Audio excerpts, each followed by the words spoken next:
Mali mo siya, oh. Mismo, pila, después dar, así. Vete ahí, dar dinero. Bila dicho, posible tu suerte. Mhm.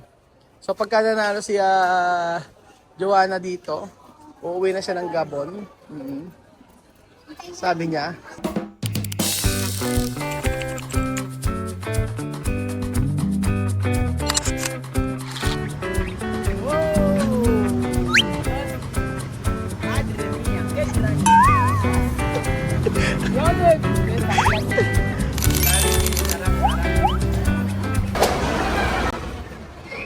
Magandang araw po sa inyo lahat mga amigo.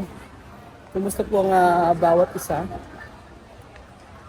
So for today's video mga amigo, tumawag sa akin si Kuya Belvin. Ako nag-CR. Kumain kami dito sa May Joey's. Ako yung nag-CR. Tapos sa pamimaya tumatawag si Belvin sa akin. At pumunta raw ako dito sa may pinagkainan namin malapit sa may sa DIY. Alam niyo kung ano, kung bakit. Airing si Joanna. Nagtatanong ano daw ba to. So sinagot daw ni Kuya Belvin, halika na malaman mo. Meron gustong gawin si Joanna, mga amigo. Ano? Ayan. Karang. Ano ginagawa niyo dyan?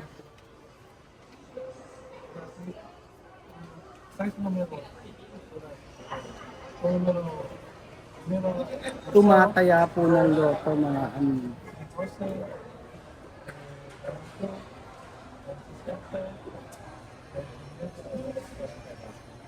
Ayan.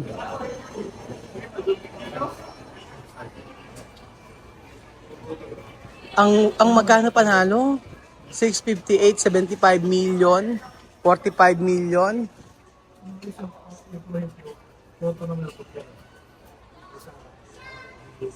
Esto mirar. Oh, esto, Joanna. 775. Magkano yung sa Cepas? 75. Ano yan, 7?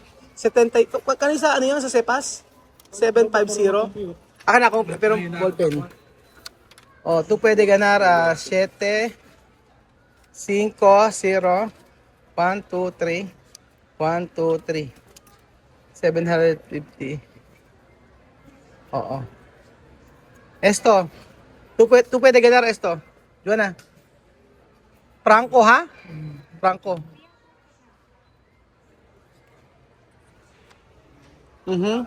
O más esto. BC. BC. Mas. Umayanan loto. Pagka nanalo po siya mga amigo ng ganito kalaki, ano po ang gagawin?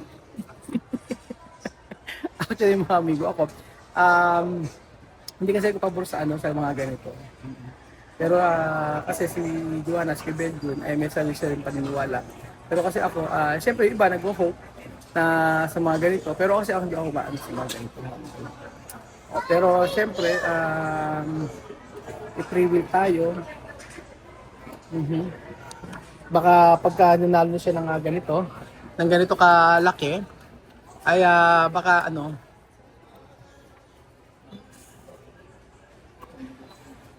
baka bumalik na siya sa Africa. Ayan, medyo tama ba? 2, 4, 6.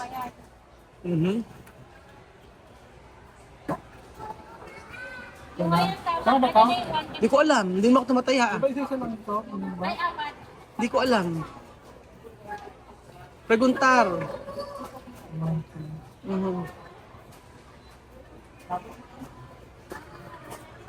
Hindi ko alam yung may mga ganito-ganito. Ano ba yung mga ganito-ganito? Ba't may mga bananas? Kikitin mo yan. Kakaskasin. Tapos, may price. Talaga ba? Oo nga eh. Pero ang laki ng ano, ang laki ng, sa totoo lang, ang laki ng kita ng ano, ang laki ng tulong ng PCSO sa Pilipinas. Kasi especially sa, nung nagkaroon si Poge na ano, tinulungan kami sa PCSO, malaki yung nalis. Oo, malaki yung nalis yung sa PCSO. So siguro kaya itong loto sa Pilipinas ay legal dahil nga nakakatulong nga. So, ano kaya ang nangyari sa pagkaya ni Joanna? Picture ko nga kaya. Joanna, po to.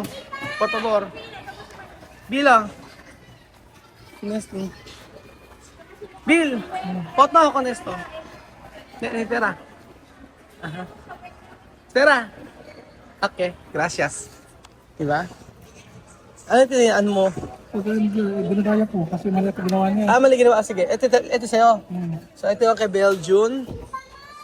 Hindi po sabi. Hindi pwede sabihin. Hindi pwede sabihin yung number ni Beljun. Tingnan natin.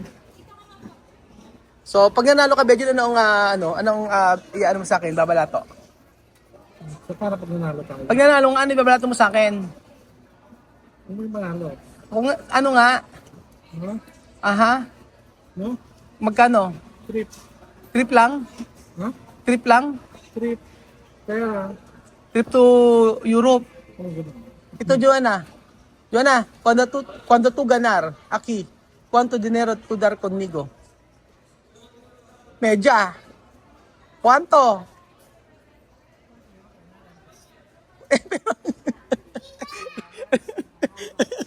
No pwede decir, no?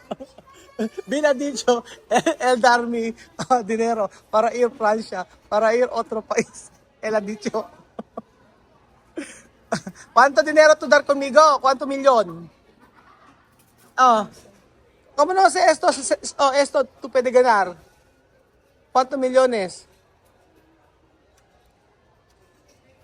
50 millones. Si daw, umuuna lang siya. Ganyan lang yan. May mga ganun-ganun pa. Ayun na PCSO, Lotto. Ayun. Ano 60? Ano naman yan? May mga ganito-ganito, di ba? Oo. Hindi kasi ako parang sabi nila, pagka tumama ka sa Lotto, parang mas pang tamaan ka ng kidlat kaysa tumama sa Lotto. Totoo ba 'yon? Iba nagbabaka sakali. Hindi alam ko. Medyo baka na mamamali ka pa ng ano kay Joanna, aha. Ha? Ano yung number? Number? Inulit mo?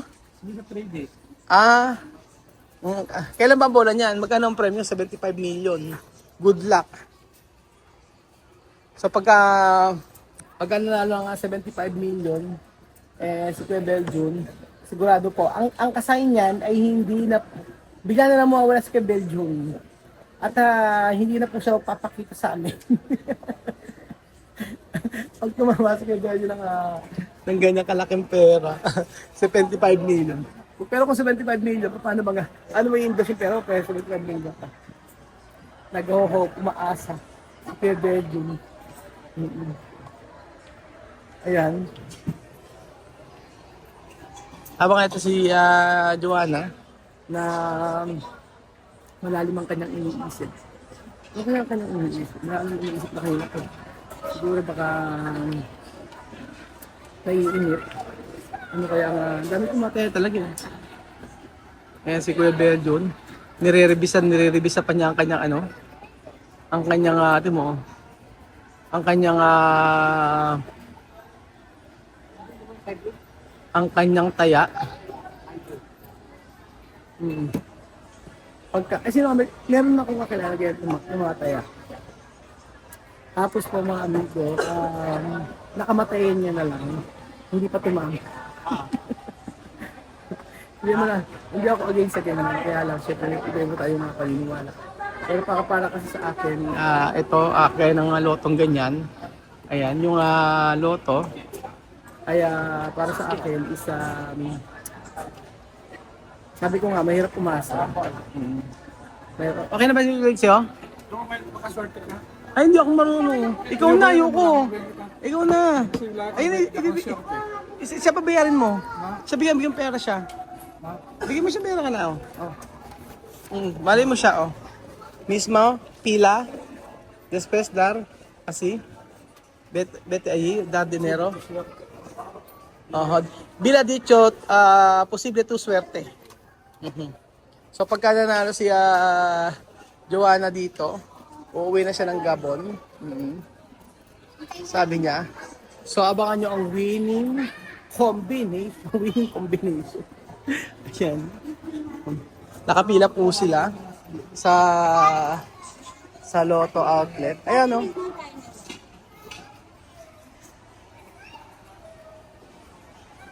Ay, 75 million. Ang Ultra, 658. Ayan, oh. Ayan na, 6. Ayan. 57. Ayan na.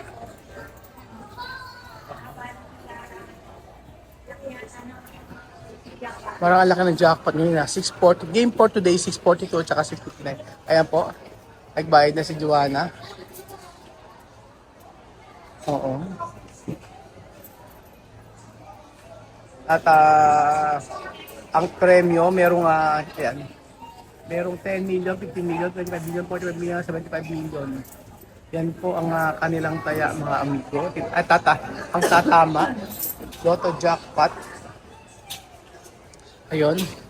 So, para sa akin, ang pagtaya sa loto ay wala namang problema. Dahil sabi nga, may natutulungan na lalo sa PCSO, yung may sakit. Pero, syempre, si Joanna siguro nag-hope na tumama at siya ay manalo. Uwi na siya sa Gabon. Si Kebedin din, gano'n. Pero para sa akin kasi mga amigo, ay mas okay pa rin magtrabaho, ganyan. Work. Pero syempre wala namang masama kung ikaw ay umaasa. Dahil syempre tayo mga Pilipino ay sino ba nang hindi magnanais manalo ng 75 million? Syempre lahat tayo gusto natin ng 75 million. Kahit 5 million na lang. Penge. So tapos na po sila Joanna. At tingnan natin kung mananalo sila. At sabi ko ulitin ko po sa inyo mga amigo, ang pagtaya sa ganito ay hindi natin na syempre pinapakita natin kung ano yung mga buhay namin dito sa Pilipinas. At syempre, puro syempre na lang. Hindi, para sa akin, mas maganda mag-work, maghirapan kung ano man yung dapat paghirapan para at the end of the day, masaya ka kung anong meron kang pera. Dahil alam mo sa sarili mo na pinaghirapan mo ang perang ito. So, ayun po. Work tayo. Salamat ng mga amigit, God bless. So, antayin natin. Basta pag umilis ka Belgium at si Joanna, alam nyo na, may nanalo na. Hawak nila ang beat. Salamat ng mga amigit, God bless.